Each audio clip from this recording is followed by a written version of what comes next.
So after I posted the draft reaction, we had some comments about like, hey, what about the undrafted free agents that the Giants brought in? So let's go and do a little rundown of that. They signed 13 undrafted free agents last year. I think Timon Fox was the lone UDFA that made the week one roster, while running back Jashawn Corbin, tight end Dre Miller, quarterback Zion Gilbert, and safety Trenton Thompson spent the season on the practice squad. And then defensive lineman Ryder Anderson made the 90-man roster. And then appeared in 7 games as they're starting the season on the practice squad, mostly when I think Leonard Williams went down for a period of time. And then we had, Davidson missed some time, so they had to bring in Ryder Anderson. And, I'm not going to sit here and say he performed above and beyond, but so after I posted the draft reaction, we had some comments about like, hey, what about the undrafted free agents that the Giants brought in? So let's go and do a little rundown of that. They signed 13 undrafted free agents last year. I think Timon Fox was the lone UDFA that made the week one roster, while running back Jashawn Corbin, tight end Dre Miller, quarterback Zion Gilbert, and safety Trenton Thompson spent the season on the practice squad. And then defensive lineman Ryder Anderson made the 90-man roster, and then appeared in 7 games as they're starting the season on the practice squad, mostly when I think Leonard Williams went down for a period of time. And then we had, Davidson missed some time, so they had to bring in Ryder Anderson. And, I'm not going to sit here and say he performed above and beyond, but serviceable enough to appear in 7 games. So that's kind of can be an overlooked part of the process, right? Undrafted free agents. You think back to the top undrafted free agents of all time. Victor Cruz definitely stands out. Someone like a Jesse Armstead, who was drafted, but was drafted in like I forget what round, when they had more than 7 rounds. He probably would have been an undrafted free agent. So plenty of examples of guys. It's not every year, but there are once in a blue moon, there's a guy that emerges and can impact the team. One of those guys from this crop of undrafted free agents might be the guy that we see more often on Sundays, Mondays, Thursdays, and apparently on Black Friday this year. Bryce Ford-Wheaton, wide receiver from the West Virginia Mountaineers squad. He was courted by Pete Carroll and Nick Sirianni, that son of a bitch. But he ended up bonding with Brian Daboll. I'll tell you what. Brian Daboll is so cool, dude. He in a very short span, he's won over the clubhouse. He's won over the team. And it's his consistency, his transparency, his honesty, being forthright, and, not sugarcoating anything and not sweet talking anyone and not talking out of both sides of his mouth. Just being real. And the players respond to that. And I love that. I mean, there was that clip on Twitter of him talking to Kayvon and saying, hey, I'm at the scouting compound. Do you remember when you were here last year? And And it's just like the fact that he can just pick up the phone, FaceTime, call, whatever, and he has that rapport with his players is so huge, and that was Ben McAdoo's undoing. Was he lost the clubhouse because I don't think he knew how to deal with the tumultuous nature of what was going on. He had a lot of big personalities. He didn't know how to tackle it or address it. Daboll does.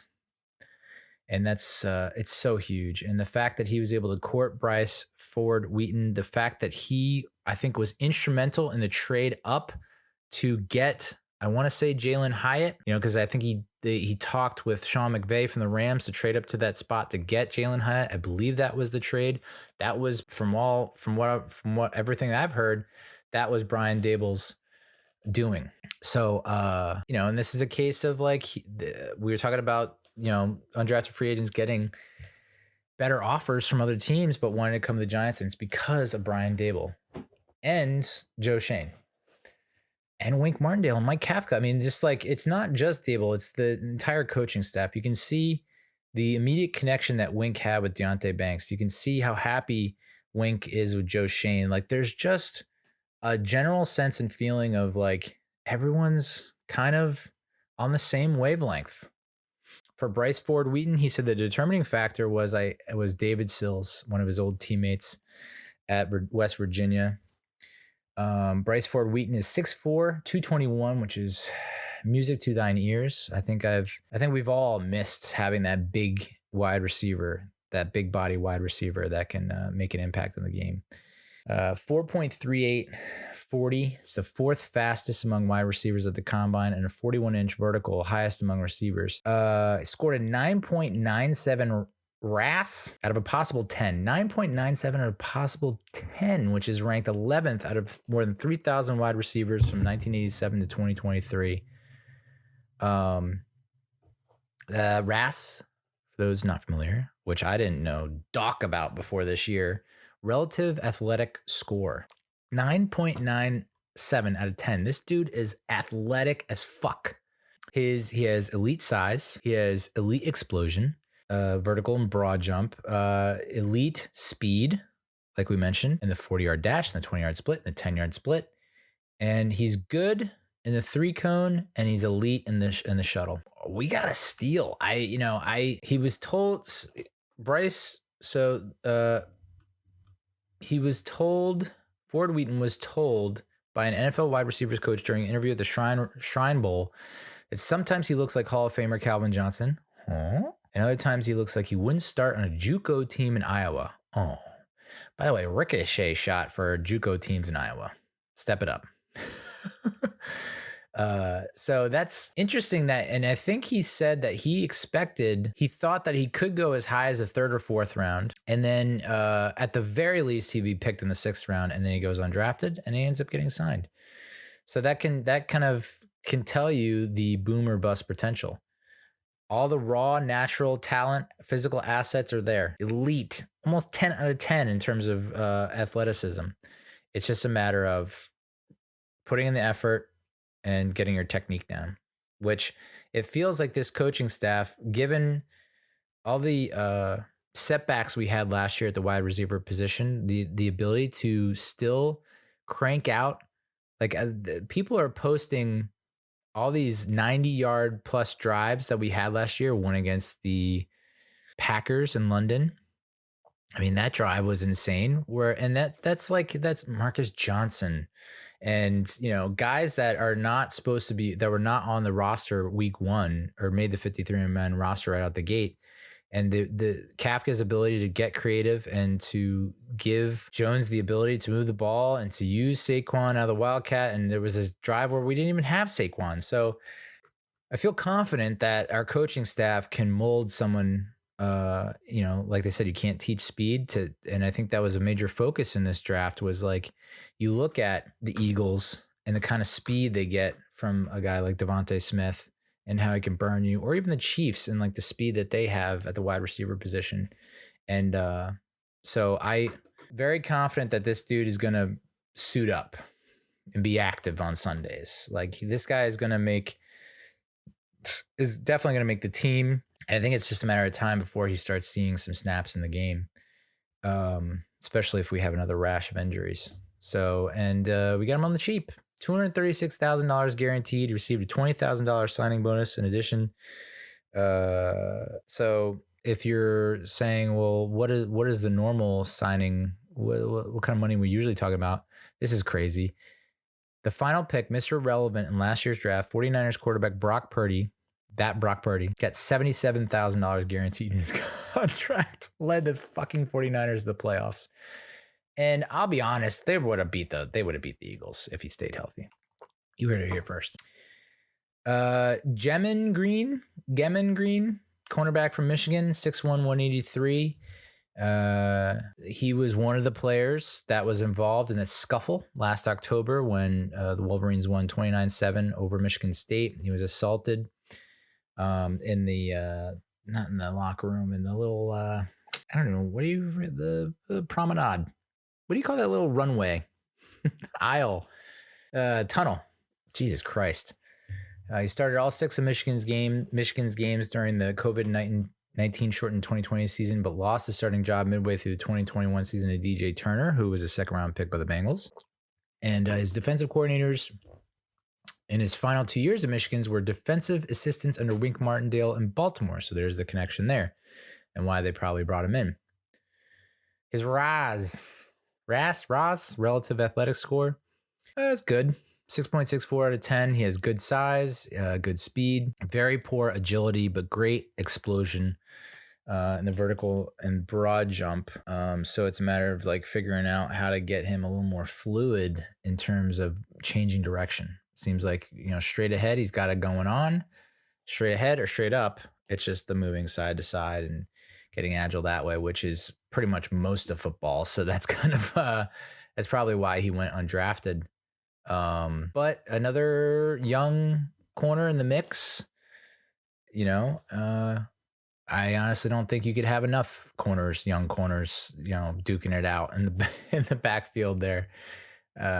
It's going to be a battle royale in terms of, and then whoever comes, competition breeds excellence. Is that a quote? No, probably not. But I think that's a great signing. And then our next signing was Dyontae Johnson, a linebacker from Toledo, 6'2", 235, so pretty decent size. Received $175,000 guaranteed.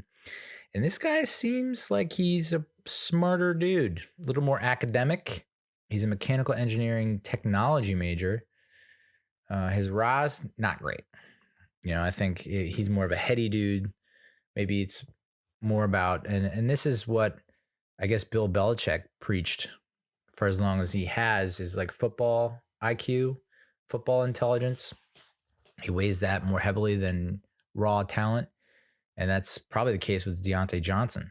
4.3 out of 10 on the RAS. Has good size, okay speed, but is poor explosiveness, very poor explosiveness, and then poor agility. So, that could be something that, I think a lot of times with college football, it's like, we're just going to take the naturally, physically most talented guys that have like the highest RAS scores or whatever, and relative athletic score, and we're just going to, let them do their thing. And it's like we don't have the time or space to fine tune players that don't quite have it right off the bat. Does that make sense? I feel like once you get to the pro level, there might be a case of like, oh, it's just a matter of unlocking this one thing, this one technique that a position coach can take you aside and say, hey, let's just work on this. And if you put in the effort, maybe you can become that guy. But again, much like you can't have enough young corners. I don't think you can have enough linebackers at this point. It's always good to get some more guys in the mix at that position. Because I don't know that it's necessarily, it's not settled. That other spot is next to Okereke. Okereke is open. This was an interesting signing, and I don't fully understand it. Cam Lyons, a long snapper from Charlotte, Akron's long snapper due to graduate after Lyons' freshman seasons, gave him the opportunity to get on the field, because I don't think he was a long snapper. I think he was a linebacker. He said, my redshirt year was just me and the other freshman punter on the side, just working by ourselves the whole time, not even involved in practice. It was like, hey, you two, just go get good at this. And so he got good enough to earn their starting long snapper job the following spring, was awarded a scholarship during training camp, and then he held the job for every game of the next 3 seasons. This comes after Casey Kreider, our long snapper, who we brought in after, Zach Diassi's kid. No, Zach Diassi, not Zach Diassi's kid. Rode off into the sunset. So Casey Kreider just re-signed a 1-year, $1.3 million contract with $352,200 guaranteed this offseason. So this is an interesting selection. It's like, do they feel like Kreider's been slacking off and they need to give him some competition? I don't know. Ryan Jones, tight end from East Carolina, is a 4-star recruit out of Mallard High School as a wide receiver and cornerback, but he moved to safety during his redshirt year. Again, you're going to hear this with these undrafted free agents. I saw this expression a lot, this phrase, best chance to get on the field. We were just talking about, the long snapper who wasn't a long snapper coming into college, was a linebacker. And then they were like, if you want to play and get on the field, here's how you do it. And so this is the same case with Ryan Jones. And it's the same case with a lot of these guys on this list, a lot of the undrafted free agents. It's like they move positions a lot. You're not going to get a lot of playing time here, but here's another position that we're short on. We don't have a lot of depth. Try that out. So his best chance to get on the field was to transition to the strong side linebacker. He then shifted to inside linebacker, transferred to East Carolina in 2020, opted out, and then went on to become a tight end. And 6'1", 240, so not a big guy. That stat line, 6'1", 240, reminds me a lot of Will Tye, who was compared to like Antonio Gates, but an undersized Antonio Gates. So not the best size, but I almost see him as more of an H-back, like fullback / tight end hybrid type thing. He had 37 catches for 442 yards and 5 touchdowns in 21, and then 41 catches, 413 yards and 4 touchdowns last season. So, again, I think that's a case of like, our tight end room was rough last season, to say the least. When Belly went down, it was pretty brutal. So I think they're like, not again, not this time, Satan. We're gonna stack. And so we got Waller, we got Belly, and now you bring in Ryan Jones. I think a lot of people were hoping that we would have drafted a tight end. So I feel a lot better about the tight end room heading into 2023. His relative athletic score, 5.41 out of 10, good size, okay speed, good agility, poor explosion. So he had an elite 3-cone score, which is interesting to me because that might mean if you're going to game plan or design plays for a guy like Ryan Jones, it's going to be very short, quick routes and schemes where it's like, a lot of like almost like what you saw at a Sterling Shepard. A lot of time that great in and out move that he does, sometimes on third down, sometimes in the red zone, that works almost 10 out of 10. So maybe that's something that they could run with Ryan Jones and with great success. Next up is Alex Cook, safety from the Washington Huskies, 6'1", 196. He was a wide receiver during his first 2 years at the Dub, and then got his first career start in the Rose Bowl.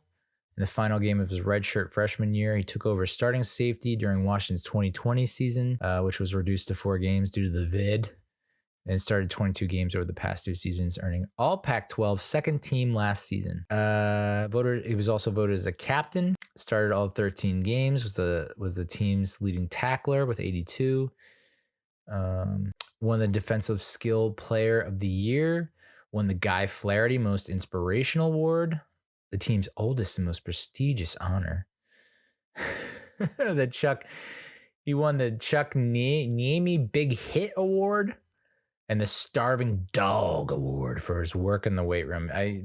These are not very like big name awards that a lot of other people would know or recognize, but that's cool, man. I think that's cool.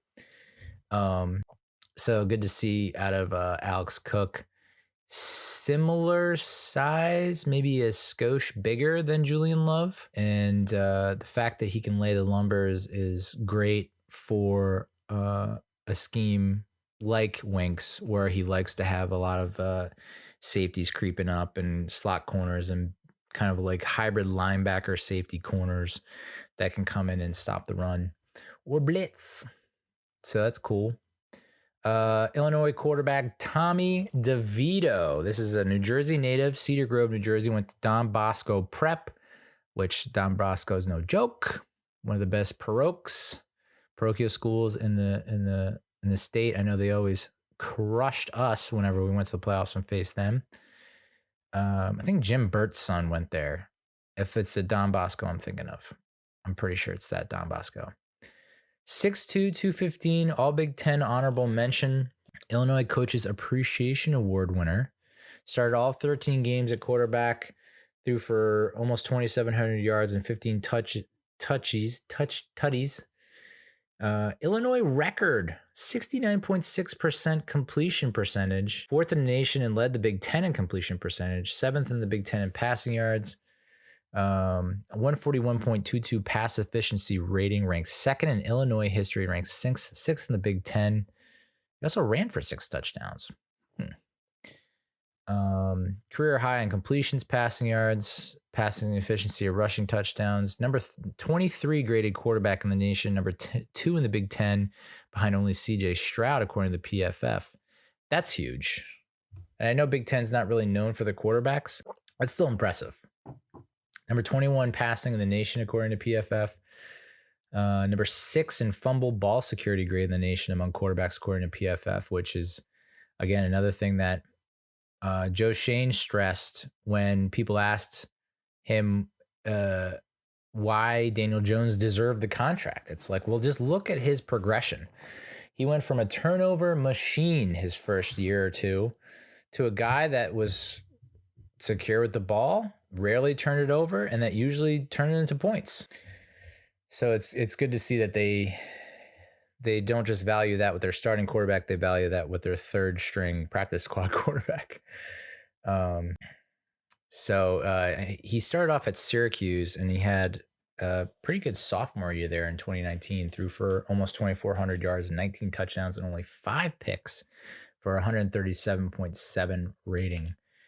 So a guy who takes care of the football, can run with the football, makes good decisions, good head on his shoulders. So who knows how that turns out, but it's just, he was on the Golden Arm watch list. No freaking idea what that is, but it sounds cool. And just sounds like a good guy, ever since we lost Davis Webb. He went to be a quarterback's coach for blah, blah, blah. Chargers? Bills? I don't know. And people always praise Davis for being a great mind to have in the QB room. So this sounds like maybe this is Davis Webb 2.0 type of thing, where it's like just a guy that's he's a plus in the QB room. Maybe not going to see a ton of snaps and make a huge impact on the field, but in the days leading up to the game, he can be that guy that can help shape the game plan. Defensive end Habakkuk Baldonado from Pittsburgh Panthers, 6'5", 260. Started all 9 games he played in during the regular season, missing 3 games due to injury. Had 5 tackles for loss, 2 sacks, 2 pass breakups, and a blocked kick. Had a season-high 4 tackles in 3 separate games. Semi-finalist for the National Football Foundation William V. Campbell Trophy, presented to the college football's top scholar athletes. So again, talking about a smart dude. All ACC academic football team, and he played in the Shrine Bowl, East-West Shrine Bowl. His best season was his junior year in 2021. He started all 14 games at defensive end, voted all ACC second team, had 11 and a half tackles for loss. I guess Sports Reference had 12 tackles for loss, 9 sacks, forced fumble, and a fumble recovery on the year. And his freshman year, he played in all 13 games as a reserve defensive end, but was named Pro Football Focus ACC Team of the Week for his performance against Delaware. Had 5.5 tackles for loss and 4 sacks and a fumble recovery. So interesting prospect. I don't know if do I have his Raws. I don't know if I have his Raws, but listen, I know a lot of people were craving and urging the team to go with an edge rusher. I mean, there were some pundits or experts that were mocking an edge rusher to us in the first, and it's just like, you're just not fucking paying attention, are you? Like, I know best player available, and I know whatever. I know we need depth, and I know edge rusher, like, there were times where we're just not getting enough pressure from our edge guys, and that's why Wink had to do what he did and dial up a lot of stuff and get creative. But I just don't know that you need to go that extreme with it. So another body, fairly big body. So maybe he can pull a Ryder Anderson and show up in a handful of games this year. Ole Miss linebacker Troy Brown. I went to Sports Reference to check in on this dude. And they have 2 Troy Browns, but it's really the same Troy Brown, I think. And I clutched my pearls. Like, I was taken aback. I was aghast with what I saw, because they listed him on the first profile I looked at. They listed him as 5'10", 177. I said, a bullshit, a red flag challenge. There's no way a guy is 5'10", 177 playing linebacker at Ole Miss, unless he's the scrappiest Rudy dude I've ever seen. Turns out, no, he's more, on the Ole Miss website, they have him as 6'1", 220. And then you go to the other profile in Sports Reference, and he's 6'2", 218. So I'd like to think he's in the 6'1", 6'2", 220 range, which is perfect. He did start off at Central Michigan. He played 4 years at Central Michigan. Had 17 and a half tackles for loss his sophomore year in 2019, which that cannot be right. That seems like an outrageous statistic. On the Ole Miss site, I think they said that he tallied 16 and a half tackles for loss and 3 picks as a sophomore in 2020, but he was a junior in 20. It's just like, I don't know what to believe. I will say it sounds like he had a lot of tackles for loss, either his sophomore or junior year.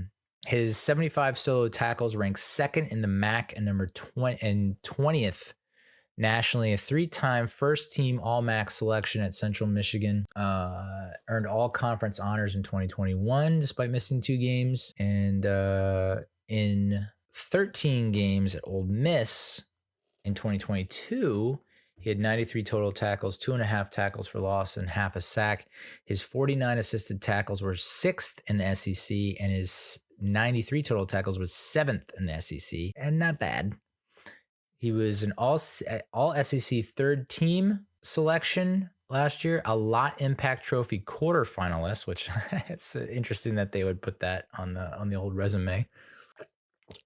Butkus Award watch list, Reese's Senior Bowl watch list, first team. He was a Herb Deramidi team MVP. Troy Brown, good looking dude.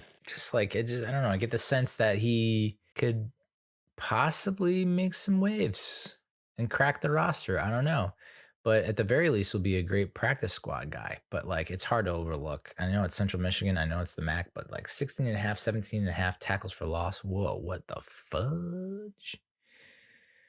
And to be in the top 10 in tackles in the SEC, that's impressive. And you might say, well, it's for Ole Miss, a team that might be on the defensive. Their defense might be on the field a lot more than other SEC teams. Okay, maybe I can grant that to you. I don't know. Involved in a lot of shootouts, Lane Kiffin. I don't know. That's hard to overlook. That's something that's going to stick out to me. So really good crop of undrafted free agents. I think obviously Bryce Ford-Wheaton, who we started with, is probably your best bet in terms of guys that are going to make the final roster. But, I could see someone like an Alex Cook or even Troy Brown maybe getting opportunities. We'll have to see as training camp unfolds, but also during preseason, I'll have an eye on those dudes.